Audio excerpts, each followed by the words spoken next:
नमस्कार साथियों, चैनल में पुनः आप सभी का स्वागत है। जैसा कि मैंने पूर्व में भी बताया था कि ये प्रैक्टिस सेट जो मैं तैयार करा रहा हूँ आपको, यह भारतीय राज्य व्यवस्था और भारतीय इतिहास का प्रैक्टिस सेट आपको सॉल्व करा रहा हूँ, जिसके अंतर्गत मैंने भारतीय इतिहास में खासकर प्राचीन इतिहास का प्रैक्टिस सेट लगभग 9-10 आपको मैंने कराया था, सॉल्व कराया था। तो आज देखते हैं कि भारतीय राज्य व्यवस्था में खासकर संविधान से जो प्रश्न आते हैं आपके कॉम्पिटिटिव में किस प्रकार से आते हैं।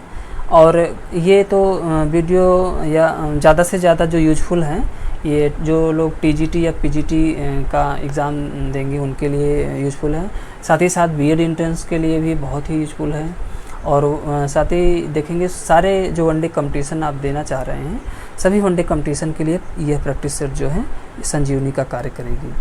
तो मुझे विश्वास है कि वीडियो यदि आपको अच्छी लगेगी तो भाई वीडियो को शेयर करिए, है ना, उसे सब्सक्राइब करिए, लाइक करिए, कमेंट करिए, ठीक है ना। और साथ ही साथ बेल आइकन को भी दबाना ना भूलें, क्योंकि जैसे ही मेरी नई वीडियो अपलोड होगी वैसे ही आप तक पहुंच जाएंगी। तो आज देखते हैं कि भारतीय राज्य व्यवस्था के अंतर्गत खासकर संविधान में किस प्रकार से प्रश्न जो है आपके कंपटीशन में आते हैं, ठीक है ना। तो देखते हैं। दिया है 1947 में राष्ट्रपति का चुनाव किस राज्य की विधानसभा के भंग हो जाने की स्थिति में हुआ था ना। तो खासकर देखेंगे तो ये जो क्वेश्चन पूछ रहे हैं ना, क्वेश्चन जो पूछा गया है,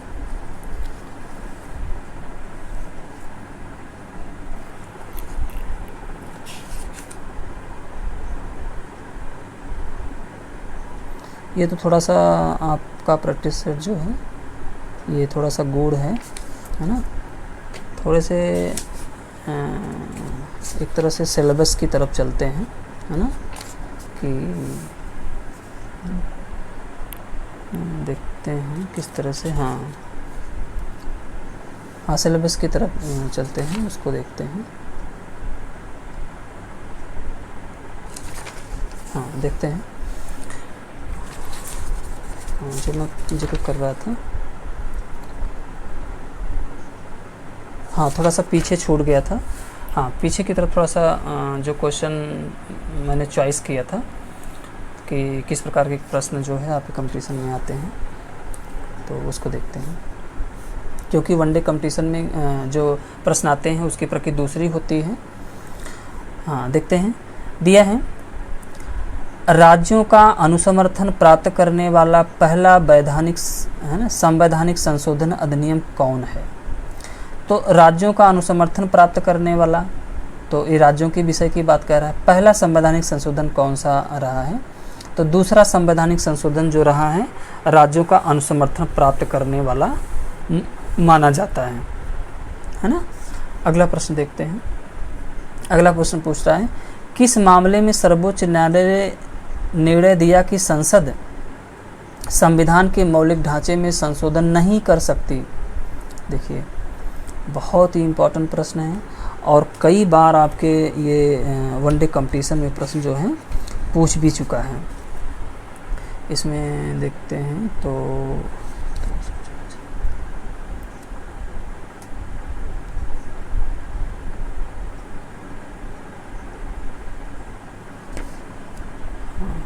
इसमें तो अच्छा नहीं कर सकती, सॉरी, हाँ, ठीक है।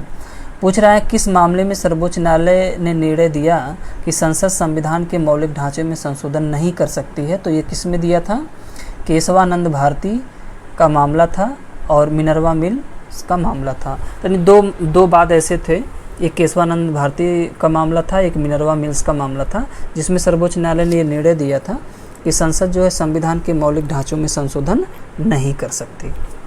अगला प्रश्न है, अब तक संविधान को कितनी बार संशोधित किया जा चुका है। देखिए, इसमें तो ये तो बहुत पुराना आंकड़ा दिया है, 94 बार दिया है, लेकिन अभी तो लेटेस्ट में जो संविधान संशोधन आपको आपके बुकों में आता है लेटेस्ट में, तो वो आता है 126 संविधान संशोधन तक आता है ना। तो इसमें तो बहुत पुराना आंकड़ा दिया है। अगला प्रश्न देखते हैं, 62वें संविधान संशोधन अधिनियम की प्रमुख वस्तु विषय क्या है? तो 62वें संविधान संशोधन की प्रमुख वस्तु विषय क्या है? तो मतदाता की आयु जो है 21 वर्ष से घटाकर 18 वर्ष कर दी गई थी, है ना। तो ये इम्पोर्टेंट है और कई बार आपके कंपटीशन में आया भी है। तो 62वां संविधान संशोधन द्वारा मतदाता की आयु घटा करके 21 से घटा करके 18 वर्ष कर दी गई, है ना। अगला प्रश्न देखते हैं, दिया है लोकसभा और विधानसभाओं में अनुसूचित जाति व जनजातियों के लिए सीटों और आंग्ल भारतीयों के लिए प्रतिनिधित्व संबंधी संवैधानिक प्रावधानों को 10 वर्ष के लिए किस संविधान संशोधन अधिनियम द्वारा नहीं बढ़ाया गया? ये कह रहे हैं कि जो लोकसभा की सीट है, विधानसभा की सीट है, उसमें SC ST आरक्षण के जो प्रावधान किए गए हैं उसे मूल रूप से कह रहे हैं कि किस संविधान संशोधन 10 वर्ष के लिए बढ़ाया गया था, तो कौन सा संविधान संशोधन उससे रिलेटेड नहीं है। तो 8वां भी किया गया था संविधान संशोधन, 23वां भी किया गया था, 35वां संविधान संशोधन भी उससे रहा है, 64वां संविधान संशोधन भी उससे रहा है, 79वां संविधान संशोधन भी उससे रहा है, 34वां संविधान संशोधन उससे संबंधित नहीं रहा है ना। अगला प्रश्न देखते हैं। अगला प्रश्न दिया है कि आपका ये दिया है 270 से 74 तक संवैधानिक संशोधन अधिनियम दिया है और राज्य का दर्जा दिया है ना। तो इसको देखते हैं, सुमिलित करना है। तो इसमें 18वां संविधान संशोधन दिया है। तो 18वां संविधान संशोधन जो है यह मिजोरम से संबंधित रहा है ना, मिजोरम राज्य के गठन से। और जो 22वां संविधान संशोधन रहा है, 22वां संविधान संशोधन ये सिक्किम के गठन का रहा है। 36वां संविधान संशोधन जो रहा है यह मेघालय राज्य के गठन का रहा है। और 53वां संविधान संशोधन जो रहा है, ये 53वां संविधान संशोधन जो रहा है आपका 18वां, तो ये मिजोरम हो गया, है ना। 22वां जो रहा है वह सिक्किम के गठन का मामला है। और 36वां संविधान संशोधन मेघालय का गठन रहा है ना। और उसके बाद 53वां संविधान संशोधन जो रहा है मुख्य रूप से ये 53वां संविधान संशोधन 53वां संविधान संशोधन जो रहा है 53वां संविधान संशोधन जो रहा है खासकर ये बनाया गया था आपके गोवा राज्य के गठन के लिए, है ना। ये गोवा राज्य के गठन के लिए 53वां संविधान संशोधन है। और 57वां संविधान संशोधन जो था, 57वां संविधान संशोधन जो था ये हरियाणा राज्य के गठन के लिए बनाया गया था, ठीक है ना, किया गया था। और हाँ ये सही है। अगला प्रश्न दिया है किस संवैधानिक संशोधन के द्वारा दिल्ली और पांडिचेरी की विधानसभाओं के सदस्यों को राष्ट्रपति के लिए निर्वाचक मंडल में शामिल किया गया? तो ये पूछ रहे हैं कि संविधान संशोधन द्वारा शामिल किया गया था। तो 70वां संविधान संशोधन द्वारा दिल्ली और पांडिचेरी राज्य की विधानसभाओं के जो निर्वाचित सदस्य हैं वो राष्ट्रपति के निर्वाचक मंडल में शामिल हो सकते हैं। ये बहुत इंपॉर्टेंट प्रश्न है और कई बार जो है आपके वनडे कंपटीशन में आ भी चुका है। अगला प्रश्न है, पूछा है कि ये देखिए लेटेस्ट का मामला पूछा है, हाल ही के वर्ष में 2000 तक ऐसा करने का प्रावधान नहीं था, फिर भी 72वें संविधान संशोधन अधिनियम के द्वारा किस राज्य के विधानसभाओं में अनुसूचित जाति के प्रतिनिधित्व की संख्या को बढ़ाया गया था? तो 72वें संविधान संशोधन के द्वारा ये त्रिपुरा राज्य की विधानसभाओं में अनुसूचित जाति के प्रतिनिधित्व की संख्या जो है बढ़ाने की बात कही गई थी, है ना। अगला प्रश्न देखते हैं। पूछा है कि पंचायत राज व्यवस्था से संबंधित 73वें संविधान संशोधन अधिनियम के द्वारा संविधान में भाग 9 और 16 नए अनुच्छेद जोड़े गए। इसके अलावा किस अनुसूची को संविधान में जोड़े गए थे? तो ये पंचायती राज व्यवस्था का जो गठन था या पंचायती राज व्यवस्था का जो उल्लेख था उसके लिए अनुसूची 11 थी और नगर पंचायत का जो था वह 12 थी, ठीक है ना। तो 12 अनुसूचियाँ हैं, जिसमें 11 जो है पंचायती राज व्यवस्था से संबंधित है। अगले प्रश्न की तरफ देखते हैं।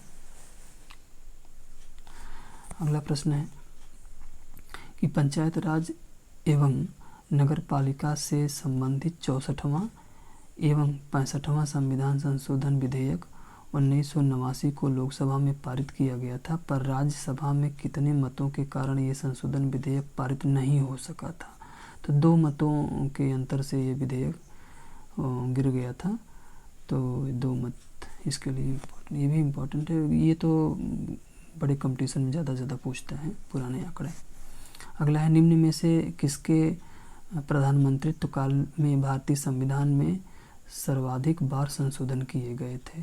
तो सबसे अधिक संशोधन जो किया गया था दिवंगत प्रधानमंत्री इंदिरा गांधी के समय में सबसे अधिक संविधान संशोधन किया गया था। ये भी पूछता है, इम्पोर्टेंट है। आगे है भारत का राष्ट्रपति।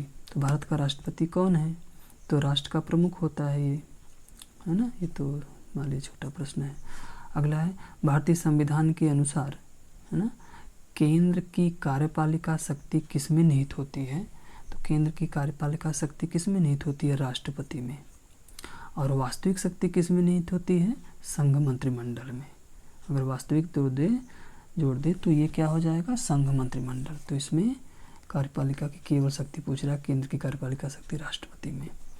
अगला प्रश्न है, केंद्र सरकार का संवैधानिक प्रधान कौन होता है? तो केंद्र का संवैधानिक प्रधान कौन होता है? राष्ट्रपति होता है।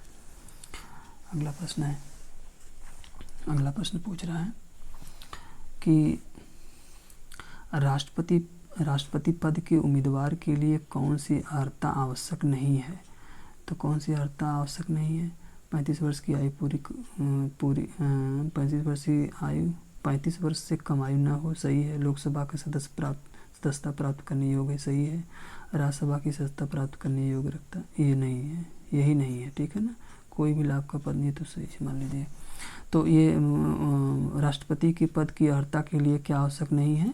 तो राज्यसभा की सदस्यता प्राप्त करने की योग्यता रखता हो, ये आवश्यक नहीं है। अगला प्रश्न है, राष्ट्रपति के निर्वाचन हेतु उम्मीदवार की अधिकतम आयु कितनी वर्ष होनी चाहिए? तो मतलब ये इसकी कोई सीमा नहीं है एक तरह से, है ना। तो इसकी कोई सीमा नहीं है। इस तरह से प्रश्न जो है। अगला प्रश्न देखते हैं। अगला प्रश्न देखते हैं, राष्ट्रपति के कार्यकाल की अवधि कितने वर्ष की होती है? तो 5 वर्ष के लिए निर्वाचित होता है। अगला प्रश्न है, अगला प्रश्न दिया है कि एक राष्ट्रपति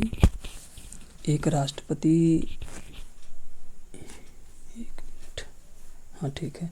अगला प्रश्न है कि एक व्यक्ति राष्ट्रपति पद के लिए अधिकतम कितनी बार निर्वाचित हो सकता है?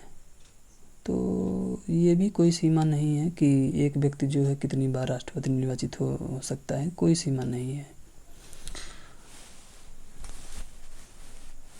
अगला प्रश्न है, राष्ट्रपति का निर्वाचन किस प्रकार से होता है? तो किस प्रकार से होता है? अप्रत्यक्ष रूप से होता है, ठीक है ना। अगला प्रश्न है, राष्ट्रपति के निर्वाचन हेतु निर्वाचक मंडल के सदस्य कौन कौन होते हैं? बहुत इंपॉर्टेंट प्रश्न है। तो राष्ट्रपति के निर्वाचन में कौन कौन निर्वाचक मंडल होता है? संसद के दोनों सदनों एवं राज्य विधानसभाओं के केवल निर्वाचित सदस्य, यानी कि संसद के दोनों सदनों एवं राज्य विधानसभाओं के निर्वाचित सदस्य। तो लोकसभा के निर्वाचित सदस्य, धन राज्यसभा के निर्वाचित सदस्य और धन राज्य विधानसभाओं के निर्वाचित सदस्य राष्ट्रपति के निर्वाचक मंडल में शामिल होते हैं। अगला प्रश्न है, राष्ट्रपति पद के निर्वाचन हेतु कौन सी पद्धति अपनाई जाती है? देखिए ये भी क्वेश्चन जो है कई बार आपके कंपटीशन में आ चुका है।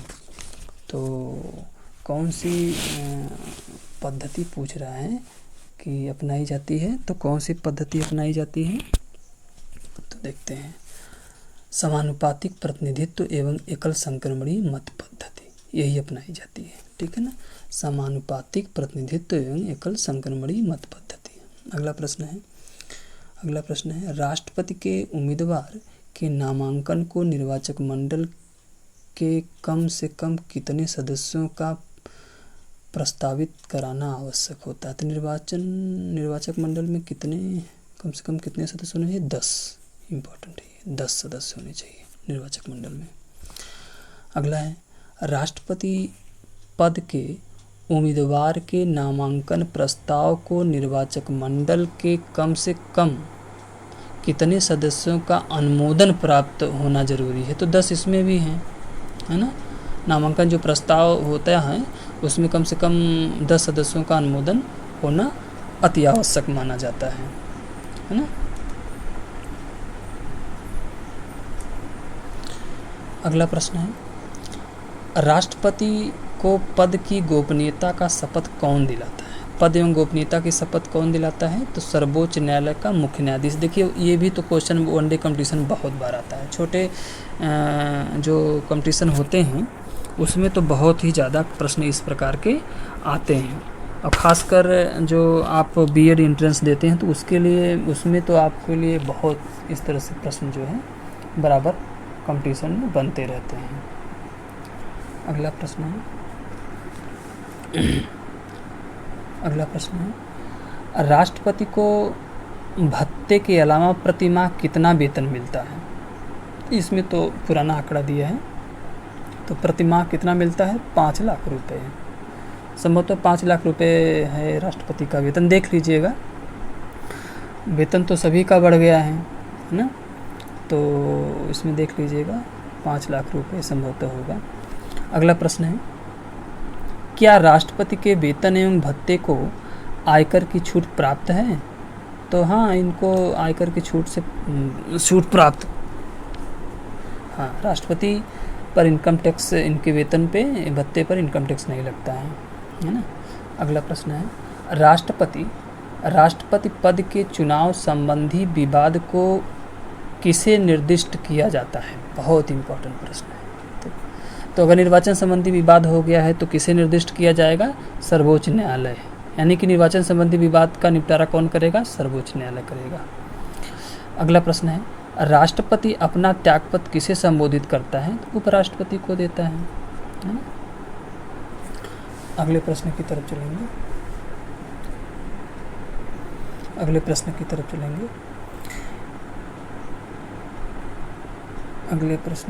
चलेंगे। क्या राष्ट्रपति को कार्यकाल पूरा होने के पूर्व भी हटाया जा सकता है? हाँ, बिल्कुल हटाया जा सकता है, लेकिन हटाने के लिए महाभियोग की प्रक्रिया के द्वारा ही हटाया जा सकता है। ये कह रहा है कि क्या राष्ट्रपति को उसके कार्यकाल से पूर्व हटाया जा सकता है? तो हाँ, हटाया जा सकता है, लेकिन महाभियोग की प्रक्रिया के द्वारा ही हटाया जा सकता है। ठीक है ना, तो महाभियोग की प्रक्रिया के द्वारा ही राष्ट्रपति को उसके कार्यकाल से पहले हटाया जा सकता है। अगला प्रश्न है, राष्ट्रपति अपना कार्यकाल पूरा करने से पूर्व हट सकता है? तो कार्यकाल पूरा करने के पहले हट सकता है क्या करके? स्वयं त्यागपत्र देकर भी हट सकता है, और क्या कर सकता है? संसद द्वारा महाभियोग प्रस्ताव पारित करके भी हट सकता है। तो पारित होने के बाद भी यह हट सकता है।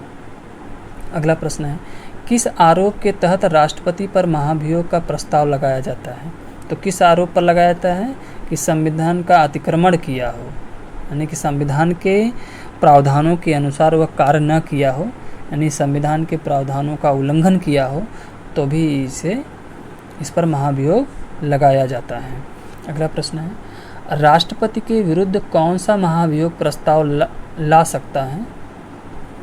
राष्ट्रपति के विरुद्ध कौन महाभियोग प्रस्ताव ला सकता है? तो कौन लोग महाभियोग का प्रस्ताव ला सकते हैं? तो इसके लिए संसद का कोई सदन ला सकता है ना। संसद का कोई भी सदन ला सकता है, लोकसभा लाए या राज्यसभा लाए, तो लोकसभा पारित हो जाएगा तो राज्यसभा में जाएगा, राज्यसभा में पारित तो लोकसभा में, तो कोई भी प्रस्ताव ला सकता है। संसद का कोई भी सदन प्रस्ताव ला सकता है राष्ट्रपति के विरुद्ध महाभियोग चलाने का।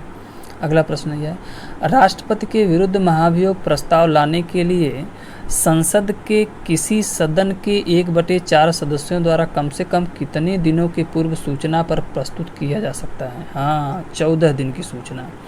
ये कह रहा है 14 दिन की पूर्व सूचना जो है ये राष्ट्रपति को देनी पड़ेगी कि किस कारण से उन्हें हटाया जा सकता है या महाभियोग किस कारण से लगाया जा रहा है। इस तरह से सूचना जो है 14 दिन पूर्व देनी पड़ेगी।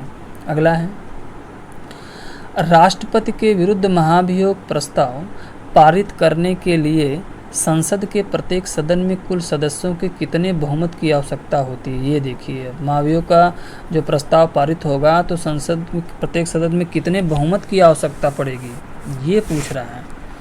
तो कितने बहुमत की आवश्यकता पड़ेगी, तो कितने बहुमत की, 2/3, यानी कि 2/3 सदस्यों के बहुमत से ही जो है महाभियोग का प्रस्ताव सदन में चलेगा। यह है जानना जरूरी है, 2/3 सदस्य। अगला प्रश्न है, महाभियोग की प्रक्रिया पूरी होने पर राष्ट्रपति को कब से पदमुक्त समझा जाएगा। जैसे मान लीजिए कह रहा है कि महाभियोग की प्रक्रिया पूरी हो गई हो तो राष्ट्रपति को कब पदमुक्त माना जाएगा या पदच्युत माना जाएगा या समझा जाएगा। तो कब समझा जाएगा कि महाभियोग का प्रस्ताव संसद द्वारा स्वीकृत होने वाले दिन से, यानी कि जिस दिन महाभियोग का प्रस्ताव स्वीकृत हो जाएगा संसद के द्वारा उसी दिन से इसे पदच्युत माना जाएगा। अगला प्रश्न है, अगला प्रश्न दिया है, राष्ट्रपति के विरुद्ध महाभियोग प्रस्ताव संसद द्वारा पारित होने के पश्चात क्या राष्ट्रपति की संस्तुति की आवश्यकता होती है। जैसे कह रहा है कि महाभियोग का जो प्रस्ताव था संसद द्वारा पारित कर दिया गया है, तो क्या राष्ट्रपति की संस्तुति आवश्यक है। तो अब ये तो देखिए, राष्ट्रपति की संस्तुति आवश्यक है तो ये क्या है कि लोकसभा अध्यक्ष की इच्छा पर निर्भर करता है ना, कि उसे संस्तुति राष्ट्रपति से ले या न ले, ये लोकसभा अध्यक्ष ही तय करेगा। जैसे कह रहा है कि महाभियोग का प्रस्ताव पारित हो गया है संसद में, और तो क्या कह रहा है उसके पहले राष्ट्रपति से संस्तुति लेनी होगी या आवश्यक होगी, तो ये लोकसभा के अध्यक्ष पर निर्भर करेगा कि वो संस्तुति लेता है कि नहीं लेता। अगला प्रश्न है, कह रहा महाभियोग प्रक्रिया के आरोप की जांच के दौरान क्या राष्ट्रपति स्वयं संसद में उपस्थित होकर या उसके प्रतिनिधि के माध्यम से अपना स्पष्टीकरण प्रस्तुत कर सकता है। बिल्कुल कर सकता है। अगर मान लीजिए महाभियोग का जो प्रक्रिया चल रही है या राष्ट्रपति जो आरोपी लगाए गए हैं, तो बिल्कुल संसद में उपस्थित या तो स्वयं राष्ट्रपति उपस्थित हो या उसका प्रतिनिधि उपस्थित हो, तो वो जो भी उस पर आरोप लगाए गए हैं उसका स्पष्टीकरण वो प्रस्तुत कर सकता है। इस तरह की संवैधानिक व्यवस्था दी गई है ना। अगला प्रश्न है, नामांकन के समय राष्ट्रपति पद के उम्मीदवार को जमानत के तौर पर कितने रुपए जमा करना पड़ता है। तो पहले तो जमानत जो राशि थी वो 15,000 थी, अब बढ़ गई होगी। अब ये करंट अफेयर में देख लीजिएगा कि राष्ट्रपति का नामांकन के लिए जमानत राशि कितनी है, इसको देख लीजिएगा और ज़रा वेतन देख लीजिएगा। संभवतः ये वेतन ये 5 लाख है, और जो नामांकन के लिए दाखिल होते हैं रुपए, वो जमानत राशि हमारे समझ से 25,000 रुपये है। इसको देख लीजिएगा। आज अगला है, राष्ट्रपति पद के रिक्त होने की तिथि से कितनी अवधि के भीतर रिक्त किसी भी दशा में भरी जानी चाहिए सीट को। 6 माह हो, 6 माह के अंदर अगला जो है निर्वाचन किया जाना चाहिए।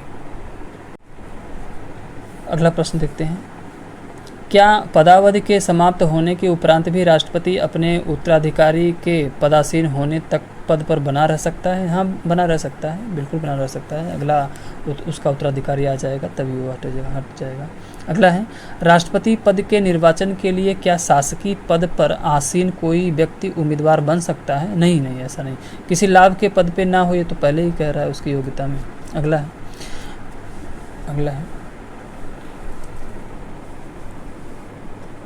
अगला प्रश्न दिया है, निम्न में से कौन अपने पद से त्यागपत्र देकर राष्ट्रपति पद के लिए चुनाव लड़ सकता है। कौन त्यागपत्र दे के लड़ सकता है।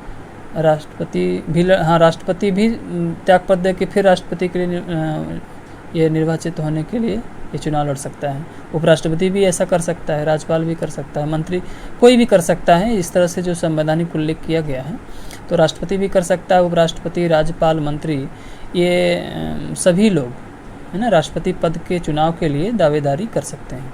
अगला प्रश्न है, राष्ट्रपति एवं उपराष्ट्रपति का निर्वाचन संबंधी संशोधन अधिनियम कब बनाया गया था? बहुत इंपॉर्टेंट है ये। कब बनाया गया था? तो 1974 में बनाया गया था। राष्ट्रपति उपराष्ट्रपति निर्वाचन संशोधन अधिनियम 1974, इम्पॉर्टेंट है ये। अगला है, राष्ट्रपति को पेंशन के रूप में आजीवन कितना रुपया प्रतिवर्ष मिलता है? अब देखिए, पेंशन के रूप में प्रतिवर्ष पूछा है तो इसको भी ज़रा देख लीजिएगा। ये समसामयिक में आपको राष्ट्रपति को पेंशन जो है एक वर्ष में कितना मिलता है ना? राष्ट्रपति का जो वार्षिक पेंशन है वो कितना मिलता है, इसको देख लीजिएगा। वैसे 15 लाख रुपए 15 लाख रुपए ही होगा, ज़रा देख लीजिएगा इसको, है ना। अगला प्रश्न देखते हैं।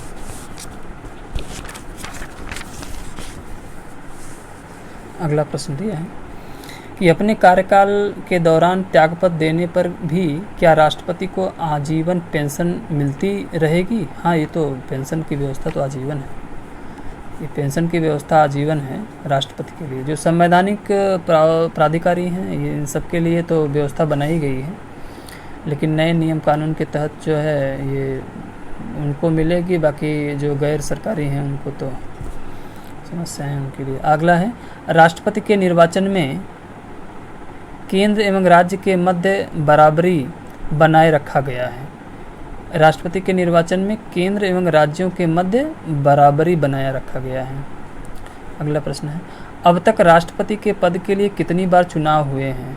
तो लगभग 15 बार निर्वाचन हो गए हैं। देख लीजिएगा समसामयिक में आपके घटना चक्र में, इस तरह से आप गूगल पे सर्च करा के भी देख लीजिएगा। ये सब कभी कभी प्रश्न जो समसामयिक घटनाओं से भी आ जाता है। तो 15 बार निर्वाचन हो चुका है राष्ट्रपति का, 15-16 बार हो गया होगा। अगला है कि वर्ष 1952 के राष्ट्रपति के निर्वाचन में विपक्षी दल का उम्मीदवार कौन था? तो डॉक्टर राजेंद्र प्रसाद के विरुद्ध जो है केटी शाह ने चुनाव लड़ा था, ये हार गए थे केटी शाह। इम्पॉर्टेंट है, ये भी बहुत इम्पॉर्टेंट है, आया क्वेश्चन कई बार। अगला है, राष्ट्रपति पद के किस चुनाव में अंतःकरण की आवाज़ पर खुला मतदान हुआ था? हाँ, ये 1969 का निर्वाचन जो राष्ट्रपति का रहा है, जो अंतःकरण की आवाज़ पर खुला मतदान हुआ था, है ना। अगला है, कौन राष्ट्रपति द्वितीय पसंद के मतों की गणना के फलस्वरूप अपना निश्चित कोटा प्राप्त कर निर्वाचित हुआ था? तो कौन हुआ था? बीबी गिरी, है ना, बीबी गिरी। अगला प्रश्न है, राष्ट्रपति पद के चुनाव के दौरान यदि किसी राज्य की विधानसभा भंग रहने की स्थिति में हो तो क्या राष्ट्रपति का चुनाव हो सकता है? तो बिल्कुल हो सकता है। अगर इस तरह कोई मामला है कि विधानसभा भंग है राज्य का, तो राष्ट्रपति का निर्वाचन रोक दिया जाएगा, ऐसी कोई बात नहीं है। अगर किसी राज्य की विधानसभा भंग है तो भी राष्ट्रपति का निर्वाचन टाइम से कराया जा सकता है, ठीक है ना। ठीक है, जैसा कि मुझे विश्वास होगा कि वीडियो आप सबको अच्छी लगी होगी। यदि अच्छी लगी होगी तो चैनल को सब्सक्राइब करिए, शेयर करिए, लाइक करिए, कमेंट करना ना भूलिए। साथ ही साथ बेल आइकन को दबाइए, जैसे ही मेरा नई वीडियो अपलोड होगी वैसे ही आप तक पहुंच जाएगी। और मेरा पूरा प्रयास है कि ये प्रैक्टिस सेट आपके लिए बहुत संजीवनी का कार्य करेगा। मैं अनवरत इसी तरह से आपको प्रैक्टिस कराता रहूँगा जब तक आपका बीएड एंट्रेंस, टीजीटी, पीजीटी या एसएससी जीडी का एग्ज़ाम नहीं हो जाता, तब तक मैं प्रैक्टिस कराता रहूँगा। ठीक है साथियों, बहुत बहुत धन्यवाद, बहुत बहुत शुभकामनाएं।